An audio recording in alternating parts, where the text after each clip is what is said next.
9월 30일부터 10월 5일까지 큐티 가이드를 시작하겠습니다. 이번 주에 우리에게 주신 말씀은 출애굽기 10장 21절에서 12장 51절까지의 말씀입니다.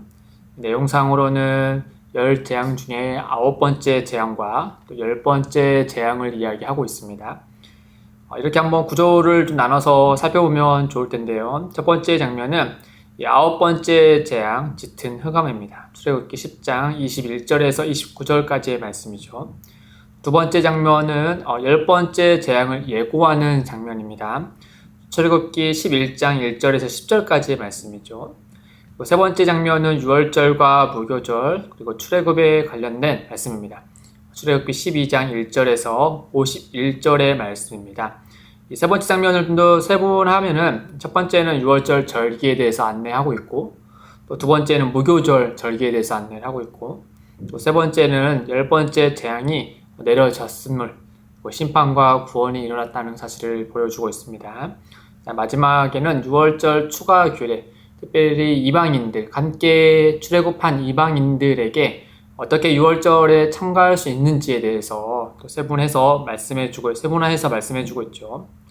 그게 이제 세 장면을 통해서 우리 같이 말씀을 살펴볼 텐데요. 첫 번째 장면입니다.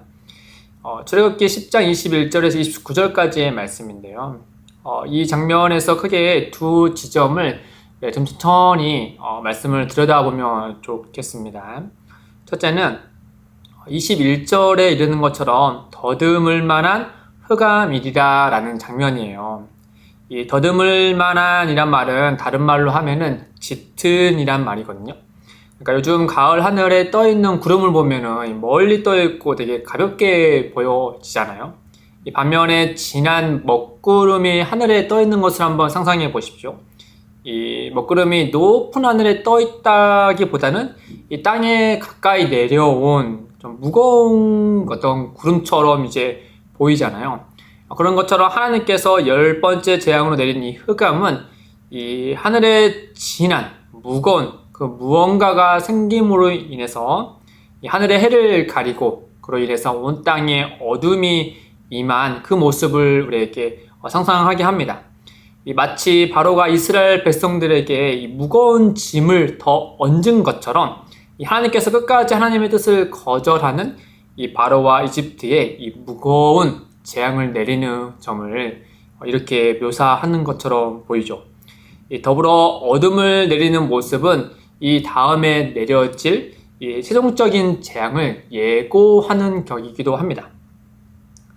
두 번째로 이 장면에서 이제 23절의 이 말씀을 좀 더 들여다보면 좋겠는데요. 바로 온 이스라엘 자손들이 거주하는 곳에는 빛이 있었더라 라는 말씀이에요.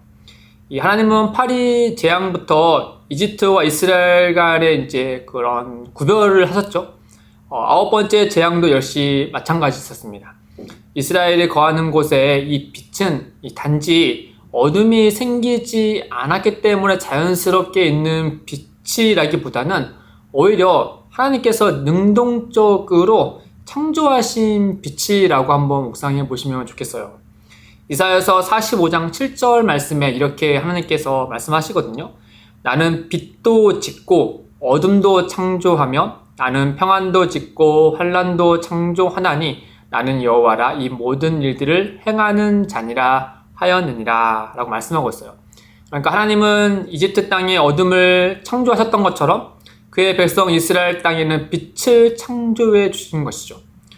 소극적으로 심판을 피했기에 우리에게 구원이 있는 것이 아니라 적극적으로 우리에게 구원을 빛을 내신 분이 하나님이시라는 점을 이 말씀을 한번 들여다보면서 묵상하면 좋겠습니다. 우리에게 적극적으로 은혜를 베푸시는 하나님에 대해서 말이죠. 우리가 크게 이제 두 번째 장면은 출애굽기 11장 1절에서 10절까지 말씀인데 10번째 재앙을 예고하는 장면이죠.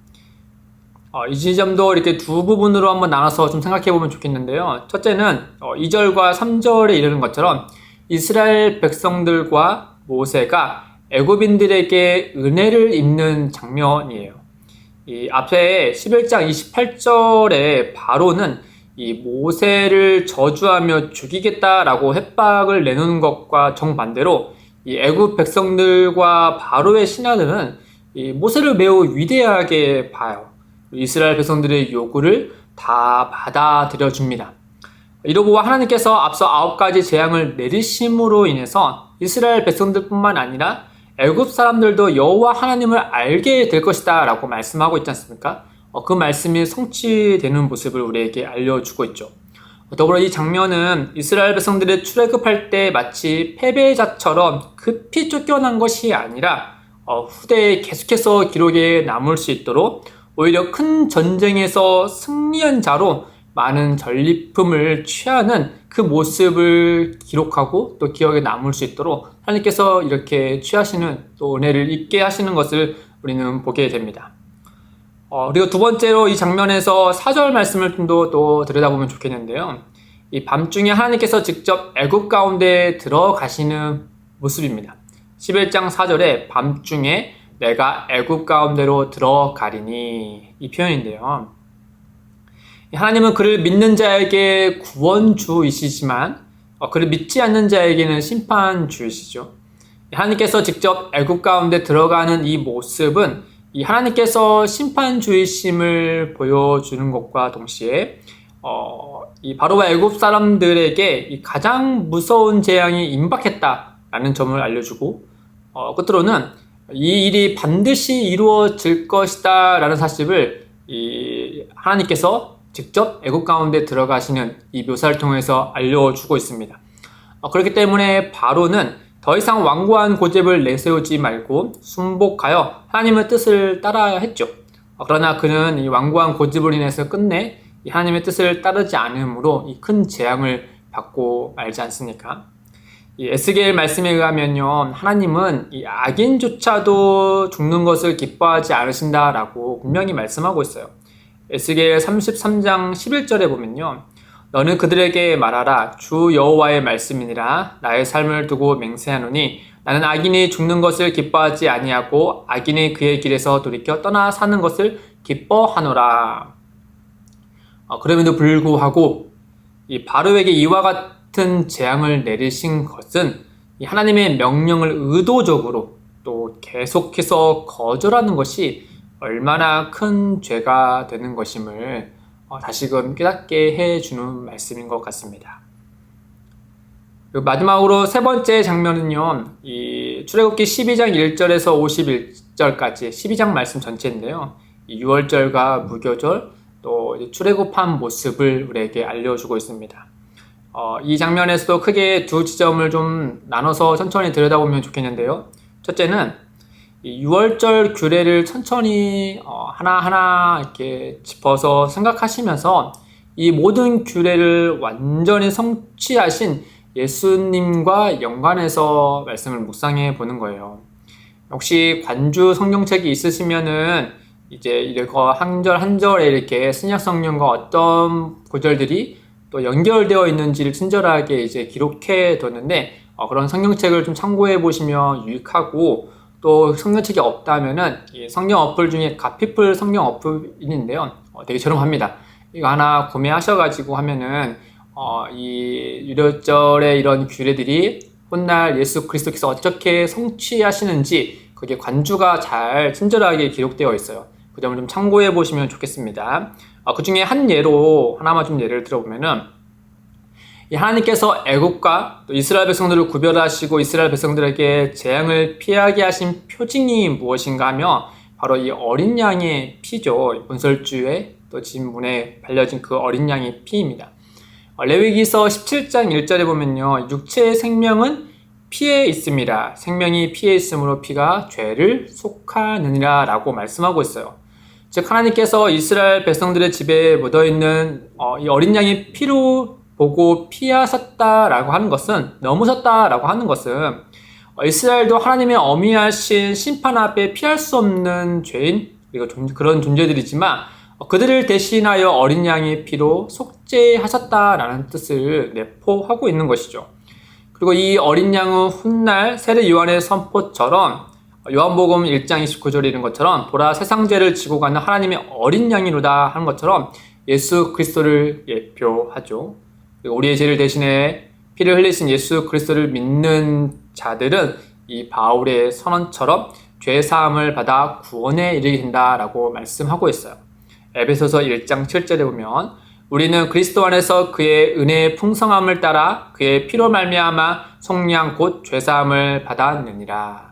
이런 것처럼 6월절 절기 때 흠없는 어린 양, 또 그 어린 양을 구워서 아침까지 남겨두지 않고 다 먹게 하는 그런 구별된 모습들, 그런 하나하나 이런 상세한 규례들이 곧 훗날 우리의 죄를 대속하시기 위해서 오신 예수 그리스도를 예표한다라는 점을 같이 묵상해서 묵상하시면 은혜가 가득하실 줄 믿습니다. 두 번째로 이 장면에서 12장에서 이 표현을 한번 같이 좀 더 깊이 생각해 보면 좋겠어요. 바로 여호와의 군대라는 표현입니다. 12장 17절에 너희는 무교절을 지키라. 이 날에 내가 너희 군대를 애굽 땅에서 인도하여 내었습니다. 또 41절에 그날에 여호와의 군대가 다 애굽 땅에서 나왔음즉. 출애굽기 6장 26절에 보면요, 이스라엘 자손을 그들의 군대대로 애굽 땅에서 인도하라 하시라고 말씀되어 있습니다. 군대 이스라엘 군대라는 표현이 되어 있어요.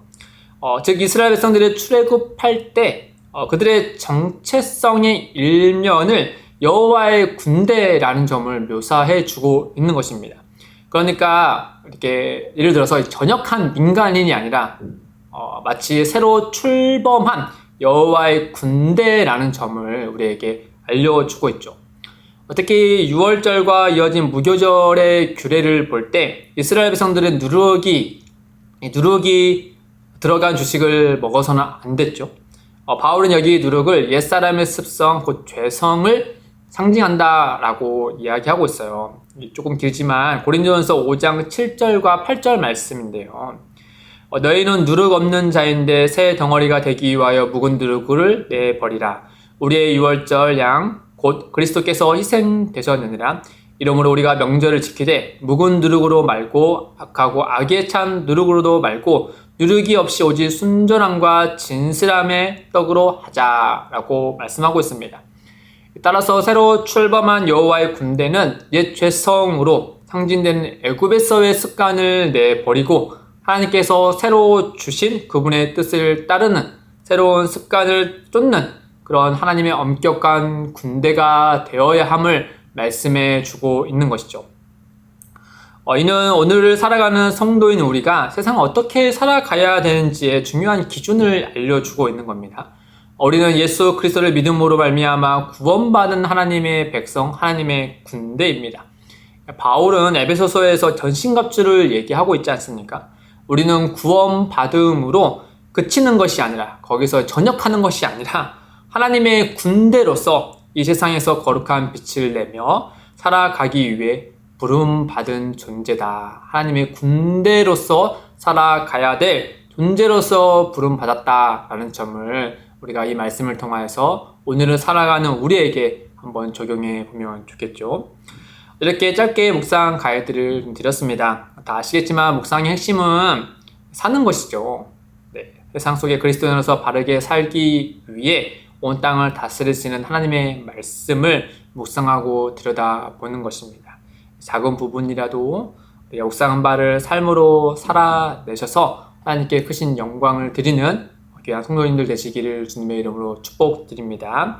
이어서 교회 공동 기도 제목을 올려드립니다. 함께 마음 모아 기도해 주시기를 바랍니다.